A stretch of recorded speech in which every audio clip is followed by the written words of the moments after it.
This is Mike. Mike is in his 40s and has been working in corporate America for a long time.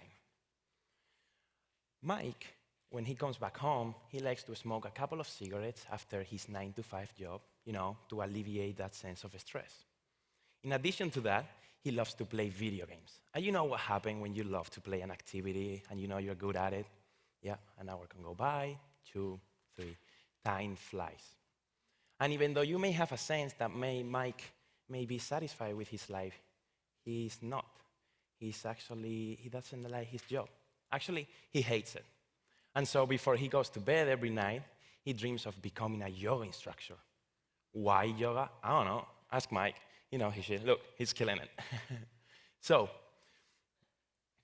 what Mike doesn't know actually is that we all have 6 needs, 6 guiding forces that shape the way we function and make decisions. Not 20, not 7, not 2, just 6.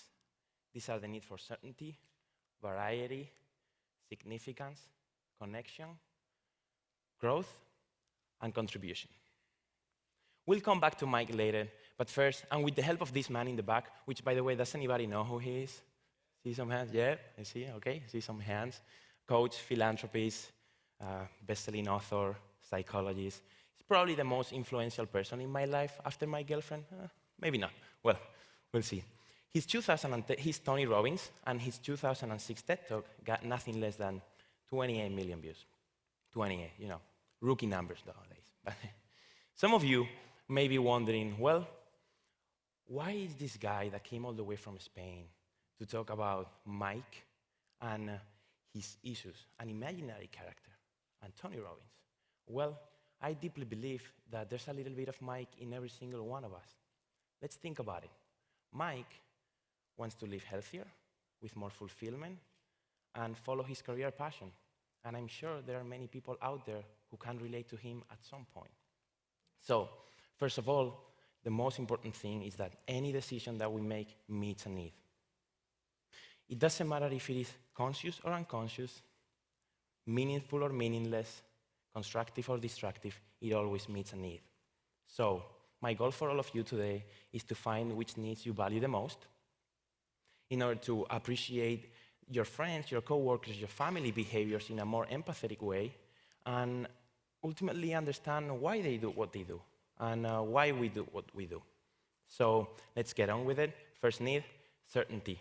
We all need to feel safe. We all need that stability, predictability in our life, that sense of comfortability, especially avoid pain and feel pleasure. As you know, Mike wants to stop smoking and wants to switch careers. However, he has a big problem. He's been working in corporate America for so long, and he's been smoking for so long that he cannot change, or at least he believes he cannot change. So the root of the problem is that he's afraid he is not going to be able to deal with the uncertainty that stop smoking is not going to it's not going to actually give him that short-term instant gratification, Or at the same time, if he switches careers, he believes he's going to make less money. So, he wants to actually keep up with his lifestyle by staying in that corporate job. And, he wants to keep up with the Jonases. And some of you who know Gary Vaynerchuk, he says, fuck the Jonases. I'm going to find them and I'm going to kill them. So, leaving jokes aside, Mike is actually sacrificing his happiness, which, by the way, is not a need, it's a value, in order to meet that need of certainty. We all need a sense of predictability, order, and stability in our lives. That's true. But if everything in life was certain to us, if we knew what is going to happen, where it's going to happen, and when it's going to happen, then there would be no room for creativity, for innovation. There would be no room for faith. So we are the most creative when we are in a state of uncertainty, when we don't know what's going to happen. When we have problems and we actually have to force ourselves to find solutions to grow and expand ourselves. That's why we need uncertainty, our second need. The need for change, the need to create new experiences, to have fun, to take on risks. Some people tolerate more, and some people tolerate less uncertainty. As you know, Mike meets his need of uncertainty, of variety, with practicing yoga and playing video games. However, these are just vehicles, and this is very important. We have infinite vehicles or ways to meet our needs, our 6 needs. For example, some people like to practice extreme sports, or any sport in general, chess, whatever. And why? Because every game, every play, every point that we play, every move, we don't know what is going to happen next. And that is exciting. That's why we need that. Which takes us to the 3rd need, significance. And Mike really values this need. As many people out there, they need to feel important, recognized, to feel unique, valued, special. And Mike has a problem. He actually doesn't feel recognized in his corporate job. That's why he has to find a different way to meet his need of significance. And guess what? With video games. He's very good at it. He's a baller, especially playing Call of Duty. But as I said before, this is only a vehicle. For example, some people out there love to go to the gym. And Maxa, who here goes to the gym? Have a sense of significance, that, power in their body, self-confidence. Other people prefer to go to exotic places and post pictures on Instagram, saying, because they need those comments like, oh my God, that's so cute, I'm so jealous, please take me there, I want to be with you. Well, and they have a sense of significance. Other people like me like to post pictures of their dogs. Yeah, I have the most beautiful and the most intelligent dog. But who doesn't? Who here has the most beautiful and intelligent dog in their own? Of course, because your dog is yours, and that makes you feel unique. And also you have a sense of connection. Other people need to make a shit ton of money, so they feel certain they hold a position of power. As I said before, these are just beliefs, actions that will take us to one place or another in life. For example, I'm also fascinated by the concept of Guinness World Records. Some people are willing to even risk their lives or their health in order to meet these amazing, unique goals. I'm not saying that their main reason, their main why is because they want to feel significance. But hey, achieving something that nobody has ever done before actually gives you a sense of significance. But what Tony Robbins believes, and I do believe as well, is we all need connection. And many people lack connection nowadays. We all need to have that sense that we belong to a community, that we are connected to God, to nature, to our dog, feeling that sense that we're on the same page with our friends, our love from our intimate partner. And I remember when I was 13 years old, every Friday I wanted to come back from school and go run up the stairs to my room, turn on the PlayStation, and guess what? I wanted to play video games, especially Call of Duty. But knowing these 4 needs, it actually makes sense. I was connected with my buddies, actually my best friend at the time, and we were all sharing the same values and the same goals. We all wanted to kill virtual enemies to accomplish the same goals, as I said before. In addition, every game that we played was different. We didn't know what was going to happen. It could be an epic game, it could go everything bad. And, we were complaining many times, arguing, getting angry sometimes. But overall, we had a sense of comfortability and that we were feeling pleasure.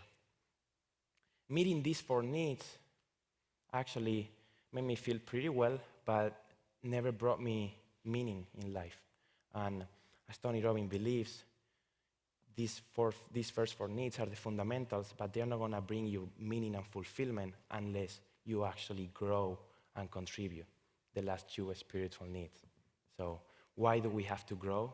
We must grow to expand ourselves, to stretch spiritually, physically, mentally.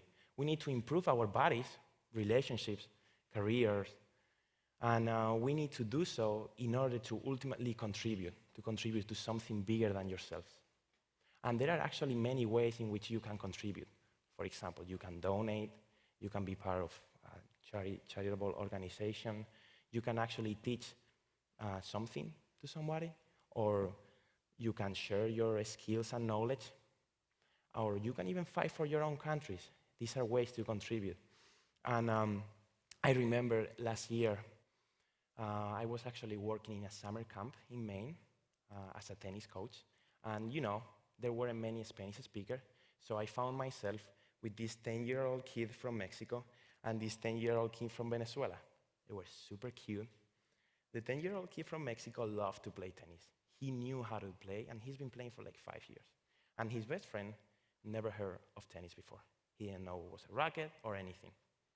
And they were gonna go to tennis class, and this guy, the little kid from Mexico, brought his friend from Venezuela. I got to meet him, and he told me, okay, can you give me a tennis lesson? Blah, blah, okay, whatever. Next day, I go, I say, okay, let's do it.